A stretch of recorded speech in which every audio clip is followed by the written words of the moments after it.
pada video kali ini saya akan membahas pada bab selanjutnya, yaitu pada materi teorema Fermat dan Wilson.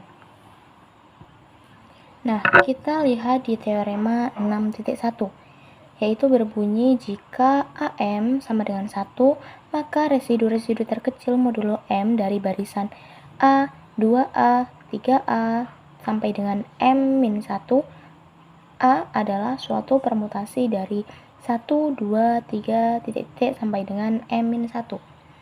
Dengan perkataan lain, teorema 6.1 ini dapat dikatakan bahwa jika AM sama dengan 1, maka setiap bilangan bulat kongruen modulo M dengan tepat 1 dari 0, A, 2A, 3A, titik-titik sampai M-1A. Nah, perlu diingat juga bahwa setiap bilangan bulat itu akan kongruen modulo M dengan tepat 1 dari 0, 1, 2, 3, 4, titik-titik sampai dengan M-1. Nah, bukti dari teorema 6.1 itu yaitu perhatikan barisan bilangan A, 2A, 3A, titik-titik sampai dengan M-1A.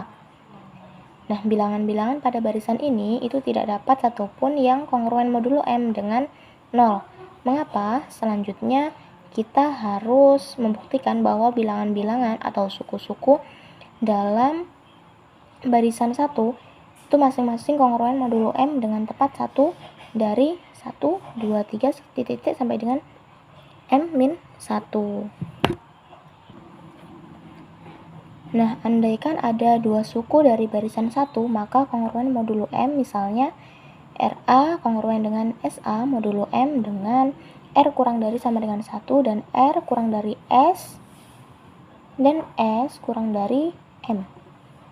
Karena AM sama dengan 1, maka kita dapat melenyapkan A dari kekongruenan itu sehingga dapat diperoleh menjadi R kongruen dengan S modulo M.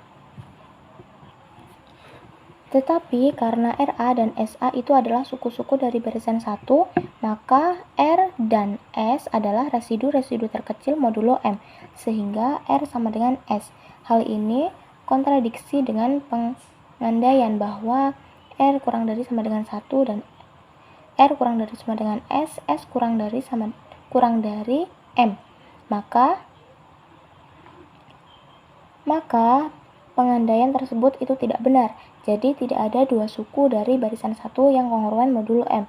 Ini berarti bahwa suku-suku dalam barisan 1 itu masing-masing kongruen modulo M dengan tepat dari 1, 2, 3, titik-titik sampai dengan M-1. Nah, perhatikan barisan bilangan 4, 8, 12, 16, 20, 24. Residu-residu terkecil modulo 7 dari masing-masing suku dari barisan ini adalah 4 kongruen dari 4 modulo 7, 8 kongruen dari 1 dengan 1 modulo 7, 12 kongruen dengan 5 modulo 7, 16 kongruen dengan 2 modulo 7, 20 kongruen dengan 6 modulo 7, dan 24 kongruen dengan 3 modulo 7. Nah, di sini tampak pada 6 kekongruenan tersebut bahwa residu-residu terkecil modulo 7 dari suku-suku pada barisan 4, 8, 12, 16, 20, dan 24 adalah suatu permutasi dari 1, 2, 3, 4, 5, dan 6. Jika semua bilangan pada ruas kiri dari 6 kekongruenan ini dikalikan, maka hasilnya akan kongruen dengan modulo 7 dengan hasil kali semua bilangan pada ruas kanannya, yaitu 4, 8, 12, 16, 4 dikali 8, dikali 12, dikali 16, dikali 20, dikali 24. Itu kongruen dengan 4 dikali 1, dikali 5, dikali 2, dikali 6, dikali 3, modulo 7.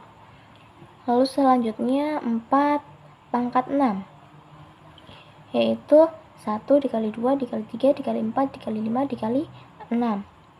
Kongruen dengan 1 dikali 2, dikali 3, dikali 4, dikali 5, dikali 6, modulo 7. Jadi 4 pangkat 6 dikali 6, 4 pangkat 6 dikali 6 faktorial itu kongruen dengan 6 faktorial modulo 7. 4 pangkat 6 kongruen dengan 1 modulo 7.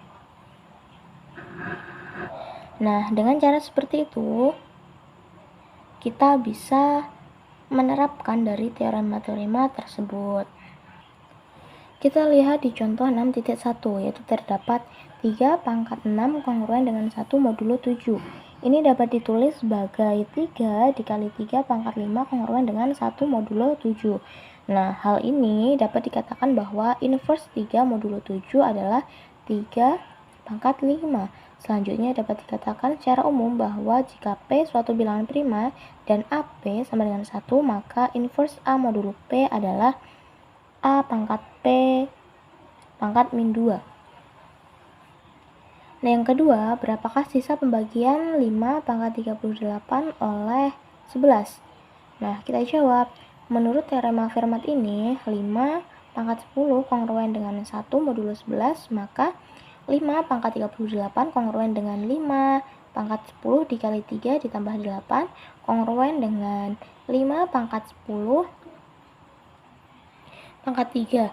5 pangkat 2 pangkat 4 kongruen dengan 1 pangkat 2 dikali 3 pangkat 4 kongruen dengan 81 kongruen dengan 4 modulo 11. Jadi 5 pangkat 38 dibagi 11 itu bersisa 4. Nah, jika untuk suatu bilangan bulat A, AP tidak kongruen dengan A modulo P, maka P itu bukan bilangan prima. Hal ini menunjukkan bahwa teorema Fermat itu dapat digunakan untuk menguji apakah suatu bilangan bulat N itu merupakan bagian komposit atau bukan. Kita lihat di contoh 6.2, yaitu apakah 117 itu suatu bilangan prima? Oke, kita jawab. Untuk memeriksa ini, dipilih bilangan bulat positif yang cukup kecil, misalnya 2. Selanjutnya diperiksa apakah 2 pangkat 117 kongruen dengan 2 itu modulo 117. Nah, jadi ditulis 2 pangkat 117 sama dengan 2 pangkat 7 dikali 16 ditambah 5 sama dengan 2 pangkat 7 pangkat 16 dikali 2 pangkat 5.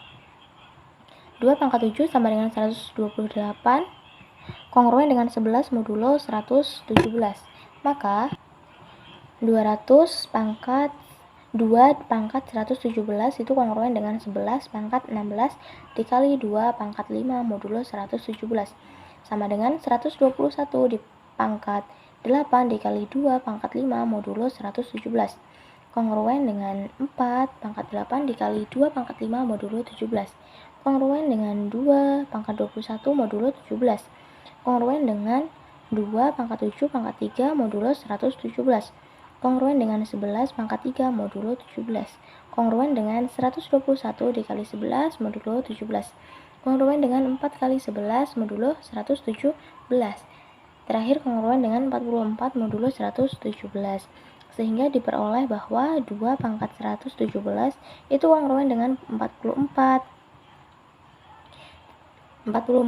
tidak kongruen dengan 2 modulo 117.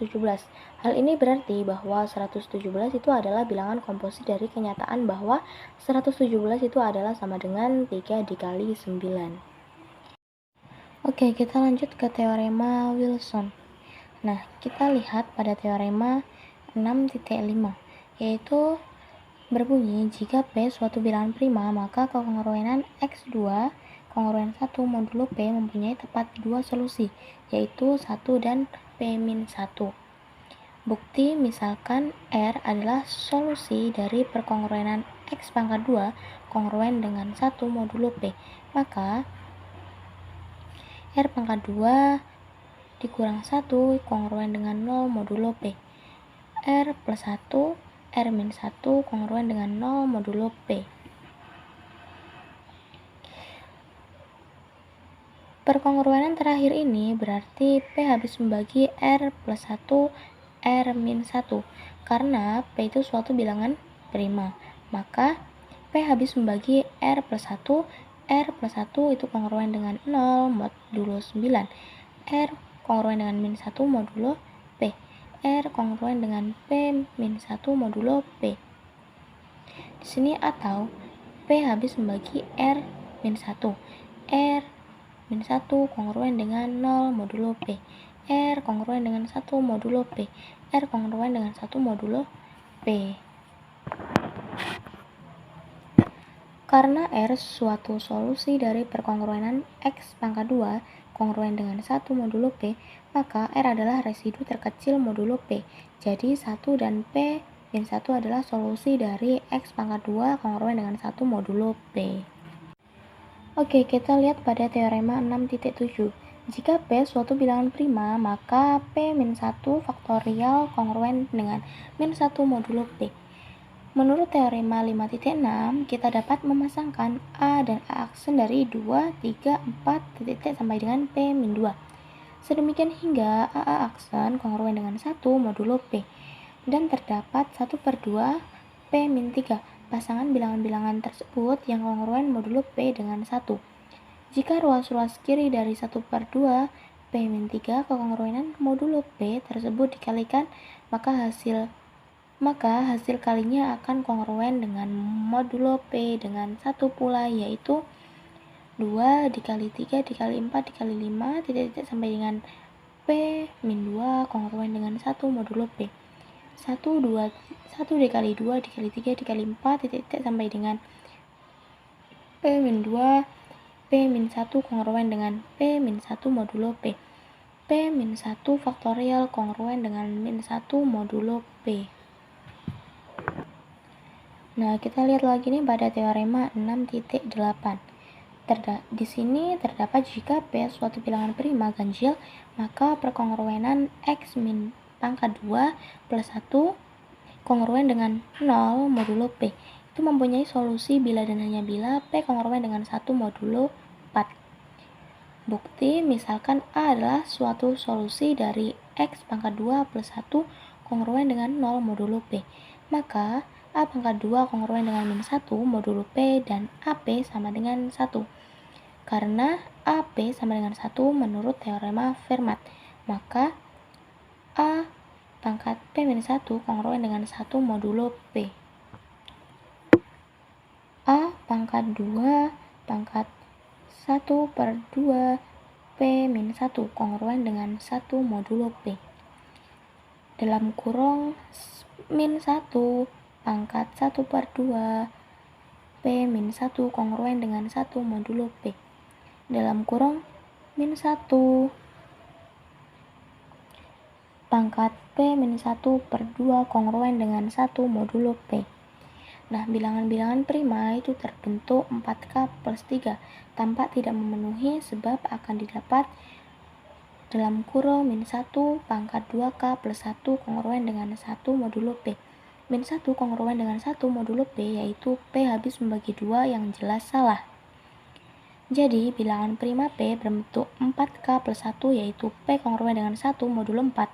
Untuk sebaliknya, dibuktikan sebagai berikut. Nah, di sini terdapat, perhatikan bahwa P-1 kongruen dengan min 1 modulo P. P-2 kongruen dengan min 2 modulo P. Jadi, kita dapat P plus 1/2 kongruen dengan min P-1/2 modulo P. Dan P-1 kongruen dengan sama dengan 1 dikali 2 dikali 3 dikali sampai dengan P-1/2 dikali P plus 1/2 sampai dengan P-2 P-1.